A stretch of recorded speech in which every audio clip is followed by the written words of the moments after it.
வந்து என்ன பண்ணுறது தெரியாமல் தவிச்சுட்டு இருக்காங்க. நடந்த விஷயத்தெல்லாம் நினச்சி பார்த்து யோசிச்சுட்டு இருக்காங்க. இந்த சூழ்நிலையில் வந்து எப்படி வந்து சொல்ல போகிறோம் ஒன்றுமே புரியலையே அப்படின்னு சொல்லிட்டு சேரன் வந்து யோசிச்சுட்டே வராரு. கூடவே சோழன் வந்து அண்ணா சொல்லி தான் அவனுமான வேறு வழி என்னடா இருக்குது, இவ்வளோ பேரை கூட்டி வச்சுட்டு என்னடா பண்ண முடியும், இல்லைண்ணா மறுபடியும் நிலா கிட்ட போய் அதெல்லாம் வேணாடா, நீ பண்ண தப்புக்கு உன்னை என்ன செய்யறதுன்னு எனக்கே தெரியல, ஏன்டா இப்படிலாம் போய் சொல்லி இப்படிலாம் பண்ணிகிட்ருக்க, நீ உண்மையை சொல்ல வேண்டியதானடா அப்படின்னு. எப்படின்னா உண்மையை சொல்ல முடியும், அதனால தானே இப்படி சொல்லிட்டேன், சாரிண்ணே அப்படின்றாரு. சரி விருடா, நடக்க வேண்டிய காரியத்தை பார்ப்போம் அப்படின்னு சொல்லிட்டு சேரன் வந்து வராரு. என்னண்ணே என்ன ஆயிடுச்சு அப்படின்னு சொல்லிட்டு பல்லவனும் வந்து பாண்டியனும் வராங்க. இந்த மாதிரி வந்து இது நடக்காதுடா, ரிசப்ஷன் ஒன்றும் அடுத்துட்டு சொல்லிட்டாங்க, என்னென்ன சொல்கிற, வேறு வழி இல்லைடா, கூட்டியிருக்க கூட்டத்தை வந்து பேசி அனுப்ப, என்னடா அவங்க ஓவராக தான் பண்ணிட்டு இருக்காங்க, இதெல்லாம் தப்புண்ணே அப்படின்னு.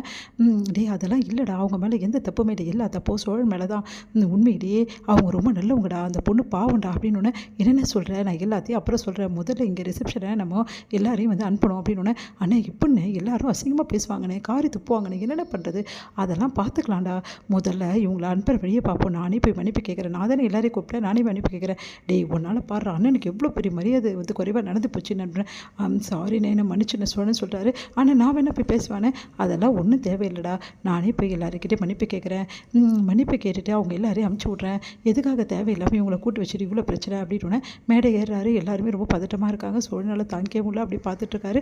இங்கே வந்து மேடை ஏறி வந்து சேரன் வந்து உங்கள் எல்லாருக்கிட்டையும் ஒரு விஷயம் சொல்ல தான் நான் வந்தேன், ஏன்பா பொண்ணு மாப்பிள்ளைய மேடை ஏற சொன்னால் நீ மேடை ஏறி என்னப்பா பண்ணிகிட்டு இருக்க, முதல்ல இறங்குப்பா அப்படின்றாங்க. இல்லைங்க உங்கள் எல்லாருக்கிட்டையும் சொல்ல தான் நான் வந்திருக்கேன் அப்படின்னு சொல்லிட்டு வந்து சேரன் வந்து ஆரம்பிக்கிறதுக்கு வராரு. அப்போ வந்து எல்லாருமே பயங்கரமாக சிரிக்கிறாங்க. எங்களுக்கெல்லாம் எல்லாம் தெரியும்ப்பா, நீ சொல்ல வேண்டிய அவசியமே இல்லை, அந்த பொண்ணு வந்து வீட்டுக்கு போகிறதுக்கு முடிவு பண்ணியிருக்கோம், அந்த பொண்ணுலாம் வந்து நிற்காது, எங்களுக்கு தெரியாதா, உங்கள் வீட்டிலலாம் நல்லதெல்லாம் என்றைக்குமே நடக்காதுப்பா, அதை பார்க்கறதுல நாங்கள் எல்லாம் சந்தோஷமாக வந்தோம், நாங்கன்னா நீங்கன்னா ரிசப்ஷன் கூப்பிட்டீங்கன்னு நினச்சி வந்தோமா அப்படின்னு சொல்லிட்டு பயங்கரமாக உழுந்து சிரிக்கிறாங்க. எல்லாருமே உழுந்து சிரிக்கிறாங்க. இதெல்லாம் பார்த்து சேரன் நல்லா தாங்கிக்க முடியல, கலங்கி போகிறாரு சேரன். இங்கே பாருங்கள், நான் சொல்கிறது கொஞ்சம் கேளுங்க, இந்த ரிசப்ஷன் நடக்கணும்னு நானும் நினச்சிட்டு இருந்தேன், ஆனால் இந்த ரிசப்ஷன் அப்படி சொல்ல வந்தோடனே வந்து கரெக்டாக அங்கே வராங்க நிலா பார்த்து எல்லாருமே அதிர்ச்சி அடைகிறாங்க. யாரை பார்க்குறாங்க இவங்க அப்படின்னு பார்த்தா நிலா வந்து அப்படியே நிலா மாதிரி அவ்வளோ அழகாக வந்து அந்த சேரீ கட்டி அவ்வளோ அழகாக வந்து மேடைக்கு வராங்க. அவங்கள பார்த்து ஒன்றுமே புரியல சேரனுக்கு. உடனே வந்து மேடை ஏறுறாங்க, வாங்க அப்படின்னு சொல்லிட்டு சோழனை வந்து கூப்பிட்றாங்க. சோழன் ஒன்றும் புரியாமல் அப்படி நிலா கூட போகிறாரு. 2 பேருமே மேடை ஏறாங்க. தயவு செய்து எல்லாரும் என்னை மன்னிச்சிடுங்க, நான் கிளம்ப கொஞ்சம் லேட் ஆகிடுச்சு, அதை தான் அண்ணன் சொல்கிறதுக்காக வந்தார் உங்ககிட்ட, வேறு ஒன்றும் இல்லைங்க, எல்லாருக்கிட்டையும் வந்து மன்னிப்பு கேட்டுக்கிறேன் அப்படின்னு. அப்படியே பார்த்து எல்லாம் அப்படியே மலைச்சு அப்படி வந்து நிலாவை பார்க்குறாங்க. உடனே பார்த்துட்டு வந்து சரி ஆரம்பிக்கலாமா ஃபங்க்ஷனை அப்படின்னு சொல்லிட்டு நிலா கேட்டோன்னே சேரனுக்கு ஒன்றுமே புரியல. சரின்னு சொல்லிட்டு தலையாட்டுறாரு. உடனே வந்து பாட்டு போட்டு விடுங்க, ஏன் பாட்டை கட் பண்ணிங்க அப்படின்னு சொல்லிட்டு நிலா சொல்கிறாங்க. யாருக்குமே ஒன்றுமே புரியல. சோழன் அப்படியே ஒன்றுமே புரியல, அவர் மலைச்சிருக்கிறாரு. ஏங்க ரொம்ப தேங்க்ஸுங்க, உண்மையிலேயே நீங்கள் எனக்காக தானே வந்தீங்க, உங்களுக்காக வரல, இந்த குடும்பத்துக்காக நான் வந்தேன், முக்கியமாக உங்கள் அண்ணனுக்காக அப்படின்னு. அப்படியே பார்க்குறாரு. ரொம்ப தேங்க்ஸுங்கன்றாரு. இங்கே வந்து சேரனுக்கு ஒன்றுமே புரியல, சந்தோஷத்துக்கு அளவே இல்லை. உடனே பாண்டியரும் வந்து நம்ம வந்து பல்லவனும் வந்து அவ்வளோ சந்தோஷப்படுறாங்க. ஐயோ அண்ணி வந்துட்டாங்க அப்படின்னு சொல்லிட்டு நாங்களும் என்னமோ பயந்துட்டோம், அண்ணி வந்துட்டாங்க அப்படின்னு. எல்லாருமே வந்து களை கட்டுது. அதுக்குள்ளே என்னெல்லாம் பேசிட்டீங்க, அவ்வளோ பேசிட்டீங்க, பார்த்தீங்களா என் மருமக வந்துட்டா, இதுக்கப்புறம் ஃபங்க்ஷன் களை கட்ட போகுதுன்றாரு நடேசன். அதுக்கப்புறம் எல்லாருமே வந்து என்ன பண்ணுறது தெரியுமா அப்படி பார்த்துட்டே இருக்காங்க.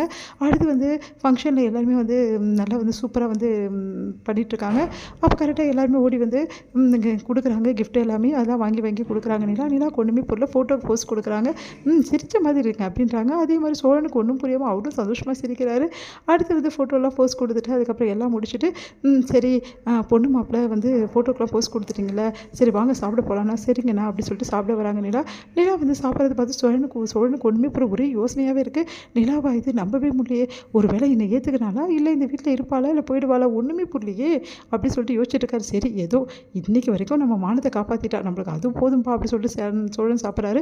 சேரன் வந்து அப்படி நிலா கிட்ட வராரு. ரொம்ப நன்றிம்மா, இதுக்காக வந்து நான் உனக்கு எவ்வளோ நன்றி சொன்னாலும் பத்தாதுமா, என் குடும்பத்தோட மானத்தை நீ காப்பாற்றிட்டமா அப்படி சொல்லிட்டு கண் கலங்குறாரு.